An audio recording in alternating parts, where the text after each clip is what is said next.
নমস্কাৰ study driven Assam চেনেলটোলৈ আপোনালোক সকলোকে পুনৰবাৰ স্বাগতম জনাইছো। আজি আমি এটা নতুন কোৰ্স লৈ এই ভিডিঅ'টো আৰম্ভ কৰিব গৈ আছো। আপোনালোকে হয়তো এডভাৰটাইজমেন্ট পাইছিলে আসাম কোঅপাৰেটিভ এপেক্স বেংকে এছিষ্টেণ্ট পোষ্ট 120টা কাৰণে এডভাৰটাইজমেন্ট ডিটেইলছ দিছিলে আৰু সেই অনুসৰি আমি ষ্টাডি ড্ৰিভেন আসাম চেনেলটোৱে এই এক্সামটোৰ ওপৰত সংগতি ৰাখি বেংকিং এৱাৰনেছৰ এটা সম্পূৰ্ণ কোৰ্স এই ষ্টাডি ড্ৰিভেন আসাম চেনেলটোত লৈ আহিছো আৰু সেই কোৰ্সটোৰ আজি প্ৰথমটো ক্লাছ আমি আৰম্ভ কৰিবলৈ গৈ আছো। আজি এই প্ৰথমটো ক্লাছৰ আমাৰ প্ৰথম ভিডিঅ'টো হ'ব বেংকিং হিষ্ট্ৰীৰ ওপৰত। ঠিক আছে, ইয়াৰ লগতে এটা কথা কৈ থওঁ, আপোনালোকে যদি আমাৰ ডেইলি কাৰেণ্ট এফেয়াৰ্ছৰ ভিডিঅ'সমূহ চোৱা নাই তেনেহলে নিশ্চয় এবাৰ চাব, ৰেগুলাৰ আপলোড কৰোঁ।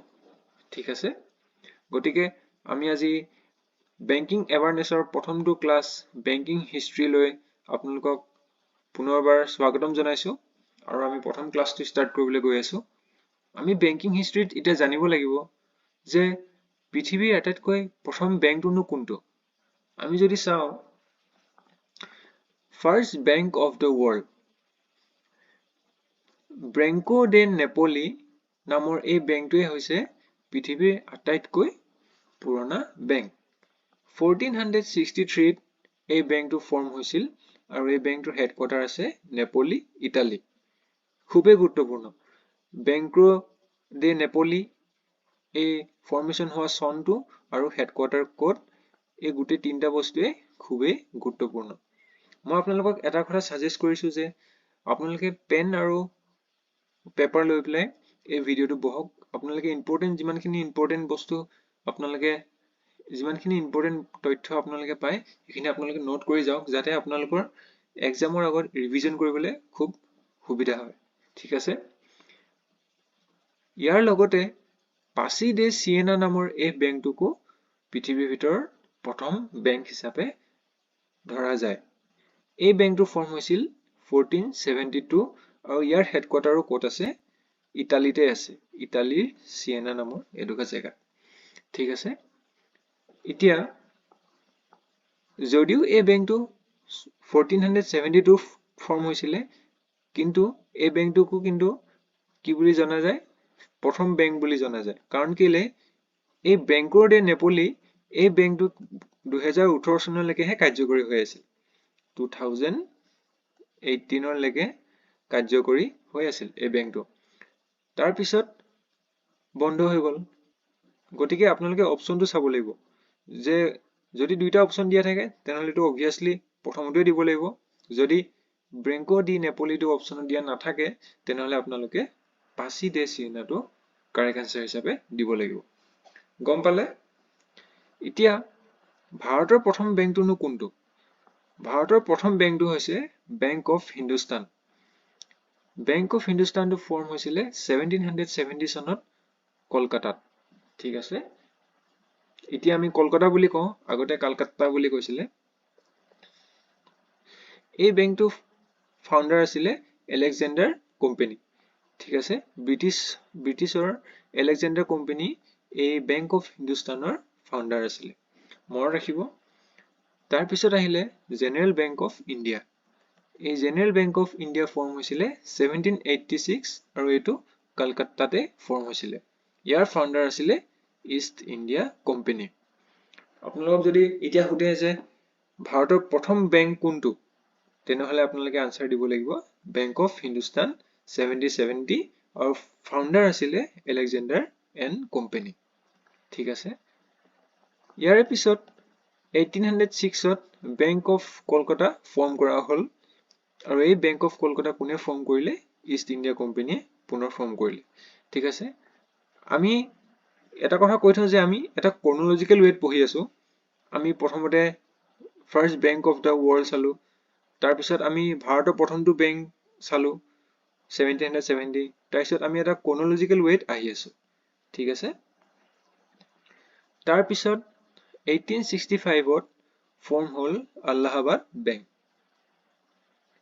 এই আলাহাবাদ বেংকটো খুবেই ইম্পৰ্টেণ্ট হয়, কাৰণ এই বেংকৰ বোৰ্ড অফ ডাইৰেক্টৰ্ছ খিনি কোন আছিলে ভাৰতীয়সকল আছিলে ইণ্ডিয়ানছ আছিলে ইয়াৰে আগত আমি যিমান কিটা বেংক পঢ়িলো হেয়া বেংক অফ কলকাতাই হওক বা জেনাৰেল বেংক অফ ইণ্ডিয়া বা বেংক অফ হিন্দুস্তান এই তিনিটা বেংকৰ বোৰ্ড অফ ডাইৰেক্টৰ্ছ খিনি ইণ্ডিয়ানছ নাছিলে কিন্তু তেখেতসকল কোনসকল আছিলে ব্ৰিটিছ আছিলে কিন্তু আলাহাবাদ বেংকটো প্ৰথমটো বেংক যোনটো বেংকৰ বোৰ্ড অফ ডাইৰেক্টৰ্ছটো কোন আছিলে ভাৰতীয় আছিলে ঠিক আছে নেক্সট ইয়াৰ পিছত আহিলে 1896 ত পাঞ্জাব নেশ্যনেল বেংক ইয়াৰে হেডকোৱাৰ্টাৰ আছে লাহোৰত আৰু পাঞ্জাব নেশ্যনেল বেংকটোৱে হৈছে first Indian bank to be purely managed by Indians with Indian capital এই বেংকটো পিয়ৰলি ভাৰতীয় মানুহে মেনেজ কৰিছিলে উইথ ইণ্ডিয়ান কেপিটেল আৰু কেপিটেলটো ক'ৰ আছিলে আমাৰ ভাৰতৰ আছিলে ঠিক আছে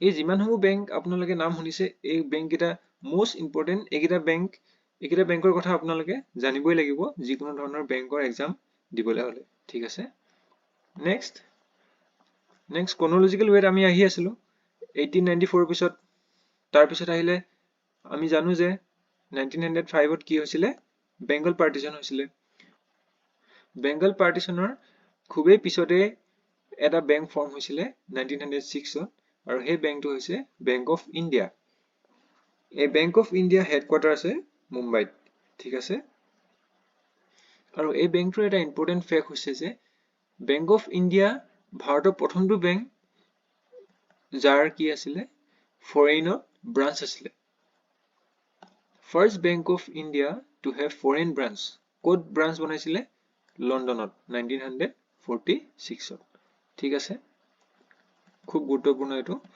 নেক্সট 1916 ত ফৰ্ম হ'ল কানাড়া বেংক ক'ত ফৰ্ম হৈছিলে মেংগালোৰ কৰ্ণাটকত এটা জেগা আছে মেংগালোৰ তাত 1906 ত কানাড়া বেংক ফৰ্ম হৈছিলে ঠিক আছে দেন 1908 ত বেংক অফ বৰোডা তাৰ পিছত 1911 ত ফাৰ্ষ্ট স্বদেশী বেংক কোনটো চেন্ট্ৰেল বেংক অফ ইণ্ডিয়া ঠিক আছে চেন্ট্ৰেল বেংক অফ ইণ্ডিয়া 1911 ত ফৰ্ম হৈছিলে আৰু এইটো হৈছে ভাৰতৰ প্ৰথম স্বদেশী বেংক ঠিক আছে মনত ৰাখিব নেক্সট 1919 ত ফৰ্ম হ'ল ইউনিয়ন বেংক অফ ইণ্ডিয়া আৰু এই বেংকটো ইনগ্ৰেশ্যন কৰিছিলে মহাত্মা গান্ধীয়ে সেইকাৰণে এই বেংকটো ইম্পৰ্টেণ্ট আপোনাৰ পেপাৰত সুধিব পাৰে যে কোনটো বেংক মহাত্মা গান্ধীয়ে ইনগ্ৰেশ্যন কৰিছিলে নেক্সট 1921 ত ফৰ্ম কৰা হ'ল ইম্পেৰিয়েল বেংক অফ ইণ্ডিয়া এই ইম্পেৰিয়েল বেংক অফ ইণ্ডিয়াটো bank of Calcutta bank of Bombay আৰু বেংক অফ মাদ্ৰাছ এই তিনিটা বেংকক কি কৰি মাৰ্জ কৰি পেলাই এটা ইম্পেৰিয়েল বেংক অফ ইণ্ডিয়া হিচাপে গঠন কৰা হ'ল ঠিক আছে আপোনালোকে মনত ৰাখিব 1921 ত বেংক অফ কলকাতা বম্বে আৰু মাদ্ৰাছ এই তিনিটা বেংকক মাৰ্জ কৰি পেলাই ইম্পেৰিয়েল বেংক অফ ইণ্ডিয়া হিচাপে ফৰ্ম কৰা হ'ল আৰু এটা কথা কৈ থওঁ যে এই বেংকটোৱে 1955 ৰ পিছৰ পৰা ষ্টেট বেংক অফ ইণ্ডিয়া নামেৰে জনাজাত হ'ল ঠিক আছে ষ্টেট বেংক অফ ইণ্ডিয়া গম পালে এই সকলোবোৰ বেংক কোন চনত ফৰ্ম হৈছিলে বেংকসমূহৰ নাম আৰু বেংকসমূহৰ কি ইম্পৰ্টেন্স আছে সেইসমূহ আমি সকলোবোৰ বস্তু জানিব লাগিব ঠিক আছে আজি পাৰ্ট 1 ত আমি ইম্পেৰিয়েল বেংক অফ ইণ্ডিয়া ইয়ালৈকে ৰাখিছো বাকি আমি বাকিখিনি বেংক নেক্সট পাৰ্টত ডিসকাস কৰিম যদিহে ভিডিওটো ভাল পালে তেনেহলে ভিডিওটো লাইক কৰিব আৰু যদি কিবা ক'ব বিচাৰিছে তেনেহলে নিশ্চয় কমেন্ট কৰিব আৰু প্লিজ ভিডিওটো শ্বেয়াৰ কৰিব যিসকলে এই এক্সামটো এই এপেক্স বেংকৰ এসিস্টেন্ট এক্সামটো দিব তেখেতলোকক নিশ্চয় শ্বেয়াৰ কৰিব আৰু অকল এপেক্স বেংক বুলিয়ে নহয় আপোনালোকৰ যিকোনো এক্সামত বেংকৰ হিষ্ট্ৰীৰ কথা সুধিব পাৰে গতিকে আপোনালোকে সকলোৱে যাতে এই ভিডিওটোৰ পৰা যাতে উপকৃত হৈছে মই হেয়া আশা ৰাখিছো আৰু নেক্সট পাৰ্টটোৰ কাৰণে চেনেলটো সাবস্ক্ৰাইব কৰিব যদি ভিডিওটো ভাল পাইছে তেনেহলে চেনেলটো নিশ্চয় সাবস্ক্ৰাইব কৰিব আৰু বাকিখিনি ভিডিওৰ এবাৰ চেক আউট কৰিব ঠিক আছে তেন্তে আমি নতুন এটা ভিডিওত পুনৰ লগ পাম থ্যাংক ইউ